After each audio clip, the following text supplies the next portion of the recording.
ओम शांति। 12 नवंबर 1992 की अव्यक्त वाणी में अव्यक्त बाप दादा की पर्सनल मुलाकात। ग्रुप नंबर 1 से स्वस्थिति को ऐसा शक्तिशाली बनाओ जो परिस्थिति कभी नीचे ऊपर ना कर सके।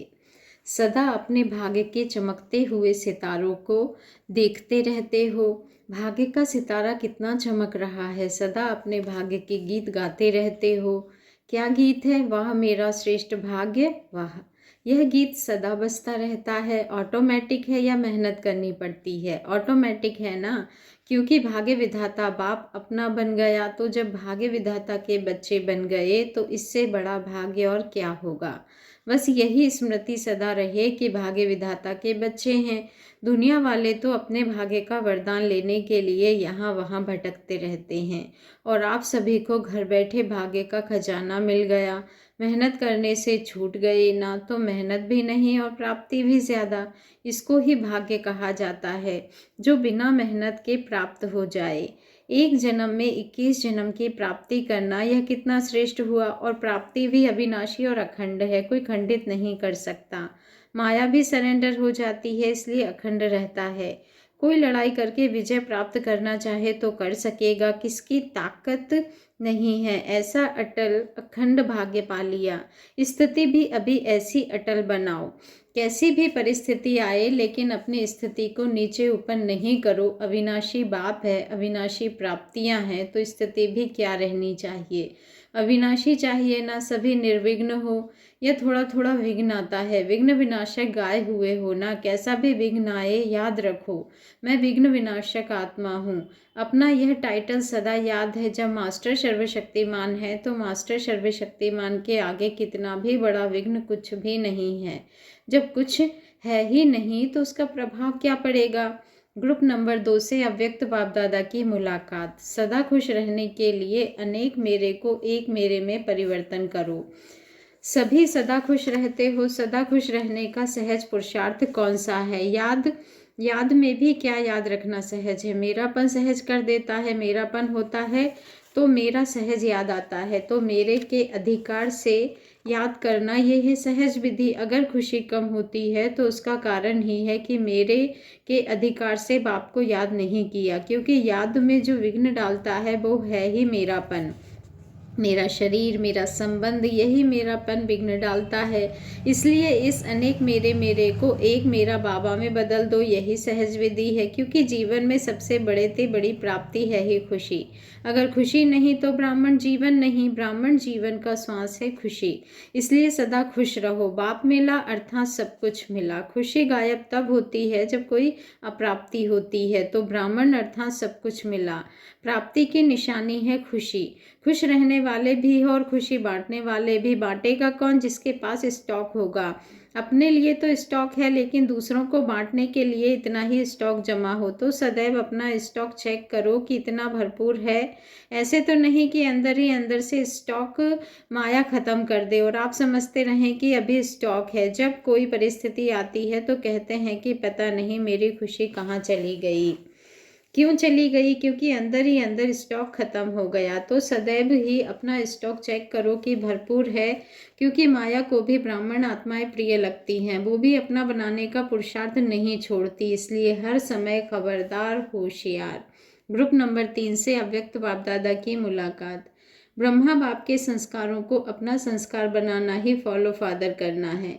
सदा अपने को विश्व परिवर्तक अनुभव करते हो। विश्व परिवर्तक करने की विधि क्या है? स्व परिवर्तन से विश्व परिवर्तन। बहुत काल के स्व परिवर्तन के आधार से ही बहुत काल का राज्य अधिकार मिलेगा। स्व परिवर्तन बहुत काल का चाहिए। अगर अंत में स्व परिवर्तन होगा तो विश्व परिवर्तन के निमित्त भी अंत में बनेंगे।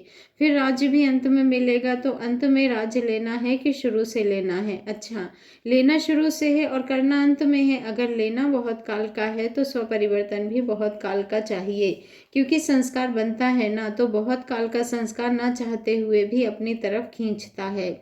जैसे अभी भी कहते हो कि मेरा यह पुराना संस्कार है ना, इसीलिए ना चाहते भी हो जाता है तो वह खींचता है ना। तो यह भी बहुत समय का पक्का पुरुषार्थ नहीं होगा, कच्चा होगा। तो कच्चा पुरुषार्थ भी अपनी तरफ खींचेगा और रिजल्ट क्या होगी? फुल पास नहीं हो सकेंगे। इसलिए अभी से स्व परिवर्तन के संस्कार बनाओ। नेचुरल संस्कार बन जाए। जो नेचुरल संस्कार होते हैं उसके लिए मेहनत नहीं करनी पड़ती। स्व परिवर्तन का विशेष संस्कार क्या है? जो ब्रह्मा बाप के संस्कार, वो बच्चों के संस्कार, तो ब्रह्मा बाप ने अपना संस्कार क्या बनाया? जो साकार शरीर के अंत में भी याद दिलाया, निराकारी, निर्विकारी, निरहंकारी, ये है ब्रह्मा बाप के अर्थात ब्राह्मणों के संस्कार। तो ये संस्कार नेचुरल हो, निराकार तो हो ही ना। ये तो निजी स्वरूप है ना। और कितने बारी निर्विघ्न बने हो, अनेक बार बने हो ना। ब्राह्मण जीवन की विशेषता ही है निरहंकारी। तो ये ब्रह्मा के संस्कार अपने में देखो कि सचमुच ये संस्कार बने हैं, ऐसे नहीं ये ब्रह्मा के संस्कार हैं, ये मेरे संस्कार हैं। फॉलो फादर है ना, पूरा फॉलो करना है ना। तो सदा ये संस्कार, ये श्रेष्ठ संस्कार सामने रखो। सारे दिन में जो भी कर्म करते हो तो हर कर्म के समय चेक करो कि तीनों ही संस्कार इमर्ज रूप में है, तो बहुत समय के संस्कार सहज बन जाएंगे। यही लक्ष्य है ना। पूरा बनना है तो जल्दी जल्दी बनो ना। समय आने पर नहीं बनना है, समय के पहले अपने को संपन्न बनाना है। समय रचना है और आप मास्टर रचयिता है। रचता शक्तिशाली होता है या रचना? तो अभी पूरा ही स्वपरिवर्तन करो। ब्राह्मणों की डिक्शनरी में कब कब नहीं है अब। तो ऐसे पक्के ब्राह्मण हो ना। ग्रुप नंबर 4 से अव्यक्त बाप दादा की मुलाकात। सफलता का आधार है दिव्यता। बाप दादा द्वारा हर बच्चे को दिव्य बुद्धि का वरदान मिला है। यह दिव्य बुद्धि का वरदान सभी ने अपने जीवन में कार्य में लगाया है, क्योंकि वरदान का लाभ तब होता है जब वरदान को कार्य में लगाएं। तो दिव्य बुद्धि का वरदान मिला सबको है, लेकिन यूज़ कितना करते हो? कोई भी चीज़ यूज़ करने से, कार्य में लगाने से बढ़ती भी है और उसको सुख की, खुशी की अनुभूति भी होती है। तो दिव्य बुद्धि को कार्य में कहाँ तक लगाते हैं, उसकी निशानी क्या होगी? सफलता होगी। हर कार्य दिव्य अलौकिक अनुभव होगा, साधारण नहीं, क्योंकि कार्य में दिव्यता ही सफलता का आधार है। तो दिव्य बुद्धि की निशानी है हर कर्म में दिव्यता। ऐसे अनुभव करते हो या कभी साधारण कर्म भी हो जाते हैं? दिव्य बुद्धि प्राप्त करने वाली आत्माएं सदा अदिव्य को भी दिव्य बना देती है। जैसे गाया जाता है, पारस अगर लोहे को लगता है तो वह भी पारस बन जाता है। तो दिव्य बुद्धि अर्थात पारस बुद्धि ऐसे बने हो, क्योंकि बुद्धि हर बात को ग्रहण करती है। दिव्य बुद्धि दिव्यता को ही ग्रहण करेगी। ऐसे परिवर्तन कर सकते हो। अदिव्य को दिव्य बना सकते हो या अदिव्यता का प्रभाव पड़ जाएगा। कोई अदिव्य बात हो जाए, अदिव्य कार्य हो जाए, उसका प्रभाव आपके ऊपर पड़ेगा। दिव्य बुद्धि के वरदान से शक्ति, बाबा कहते हैं दिव्य बुद्धि के वरदान से परिवर्तन शक्ति अदिव्य को भी दिव्य रूप में बदल देगी। अदिव्य वातावरण या अदिव्य चलन बोल दिव्य बुद्धि के ऊपर असर नहीं करेंगे। ऐसी स्थिति वाले को ही दिव्य बुद्धि वरदानी मूर्त कहा जाएगा। जैसे वाटर प्रूफ होता है, आग प्रूफ होता है। साइंस के साधन वाटर प्रूफ बना देते हैं, आग प्रूफ बना देते हैं। तो साइलेंस की शक्ति परिवर्तन नहीं कर सकती, प्रूफ नहीं बना सकती। नॉलेज रखना और चीज़ है, यह दिव्य है, यह अदिव्य है, लेकिन प्रभाव में आना और चीज़ है। दिव्यता की शक्ति श्रेष्ठ है या अदिव्यता की शक्ति श्रेष्ठ है? तो दिव्यता का प्रभाव अदिव्यता पर पड़ना चाहिए ना। तो अभी दिव्य बुद्धि के वरदान को कार्य में लगाओ। लगाना तो आता है या कभी भूल जाते हो? आधा कल भूलने वाले बने, लेकिन अभी अब भूल बनना है। दिव्य बुद्धि ऐसा यंत्र है जो इस यंत्र द्वारा व्यक्ति को क्या प्रकृति को भी दिव्य बना सकते हो। व्यक्ति को दिव्य बनाने से प्रकृति के ऊपर स्वतः ही प्रभाव पड़ता है। पहले अपने में देखो कि सदा दिव्य बुद्धि इमर्ज रूप में है। इतनी ताकत है जो प्रकृति को भी परिवर्तन कर दो। यह परमात्मा वरदान है, कोई महात्मा या धर्मात्मा का वरदान नहीं है। तो जैसे बाप सर्वशक्तिमान है तो वरदान भी सर्वशक्तिमान है ना। तो जब भी कोई कार्य करते हो पहले चेक करो कि दिव्य बुद्धि के वरदान द्वारा कार्य कर रहे हैं या साधारण बुद्धि से कार्य कर रहे हैं।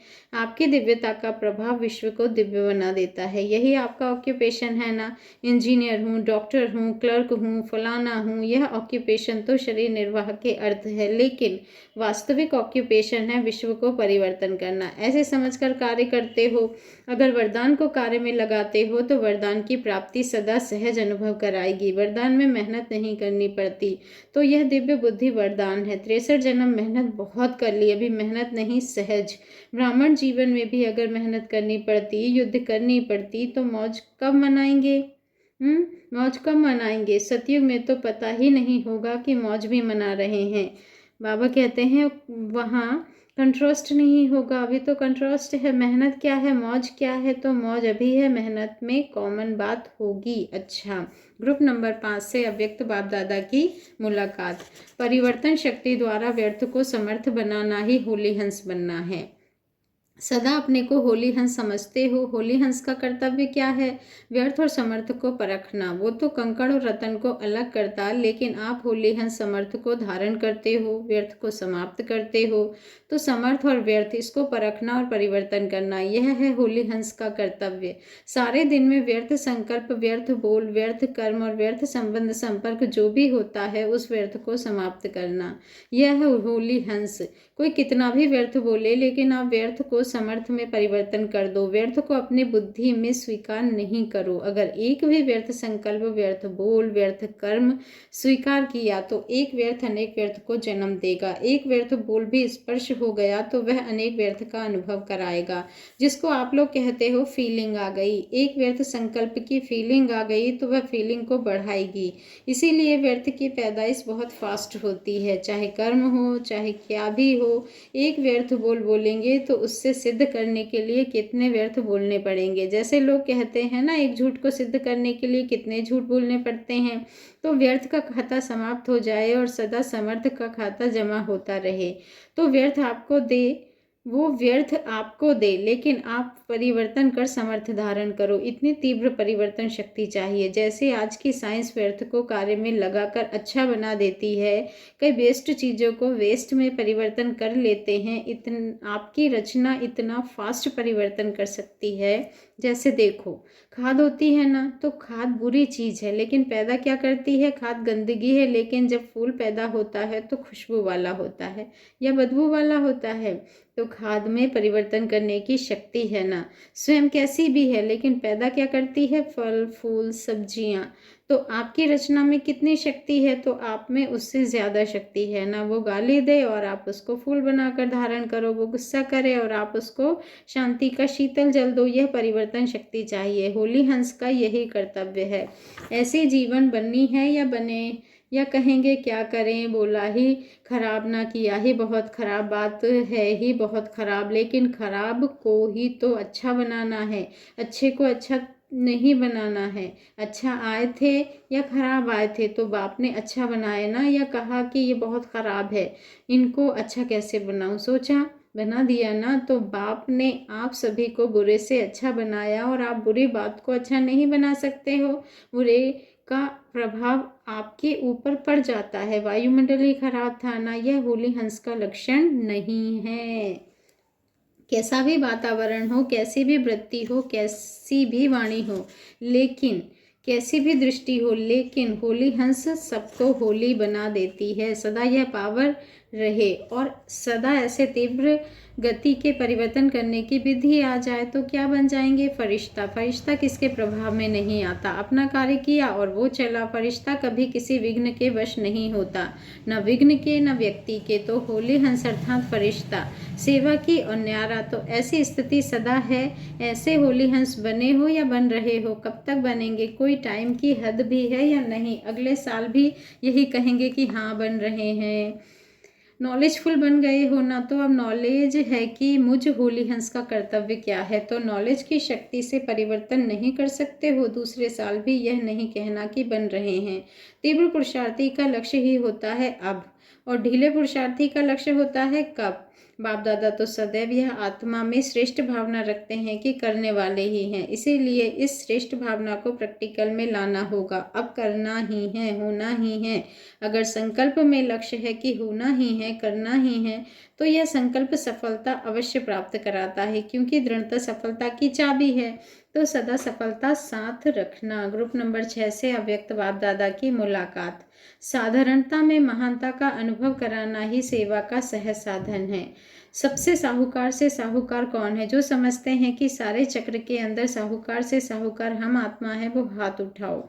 इसमें बाबा ने कहा किसमें साहूकार हो, कितने प्रकार के धन मिले हैं वो लिस्ट याद रहती है, बहुत खजाने मिले हैं। एक दिन में कितनी कमाई करते हो मालूम है, पद्मों की कमाई करते हो, रहते गांव में हो और पद्मों की कमाई कर रहे हो। देखो यही परमात्मा पिता की कमाल है, जो देखने में साधारण लगती है लेकिन सबसे साहूकार में साहूकार।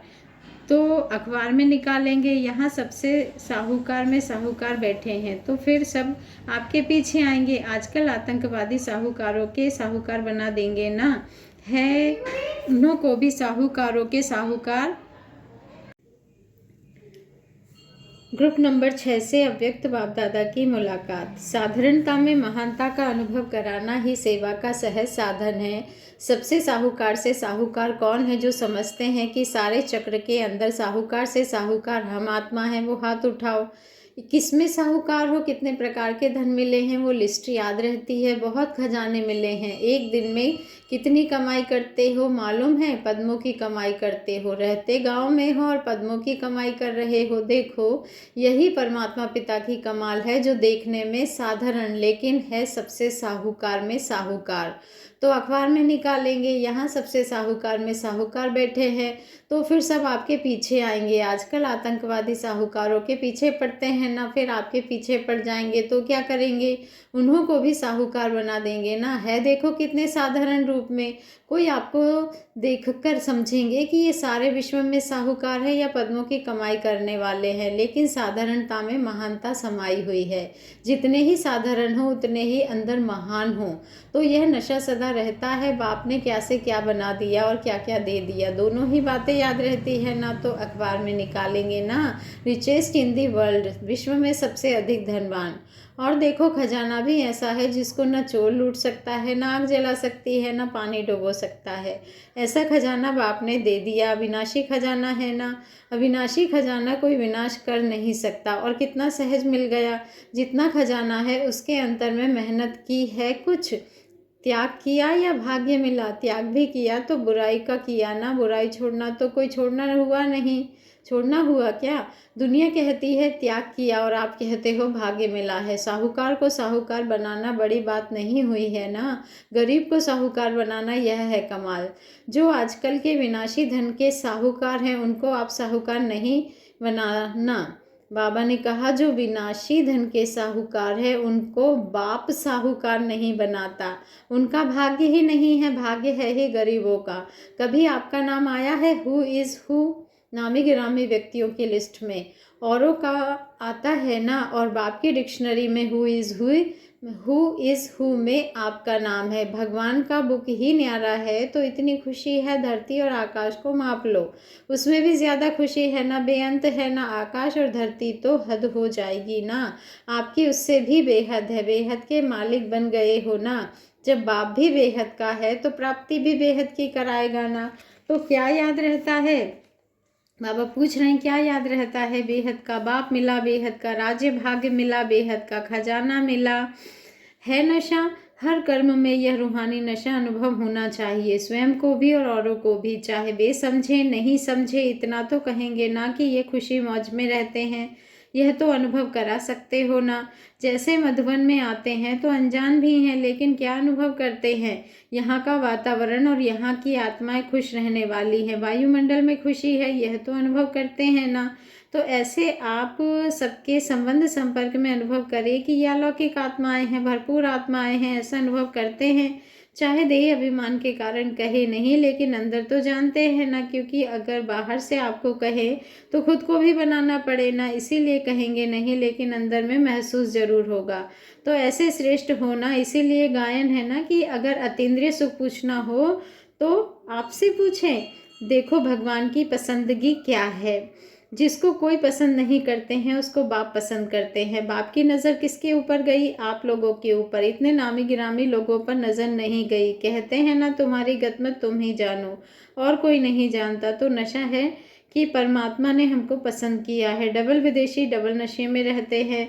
भारतवासियों को तो भारत में ही आकर चुना, लेकिन डबल विदेशियों को कहाँ से चुना? इतना दूर से बाप ने हमको चुना, तो डबल नशा है ना। जैसे आत्मा और शरीर साथ साथ है और सदा साथ हैं, ऐसे यह नशा आत्मा के सदा साथ है।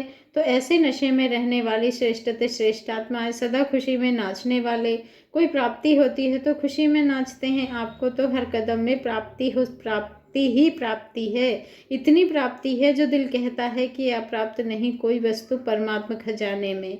इस समय का यही गीत है, ब्राह्मणों के खजाने में सर्व प्राप्तियां हैं। अच्छा, ओम शांति। शुक्रिया बाबा, शुक्रिया।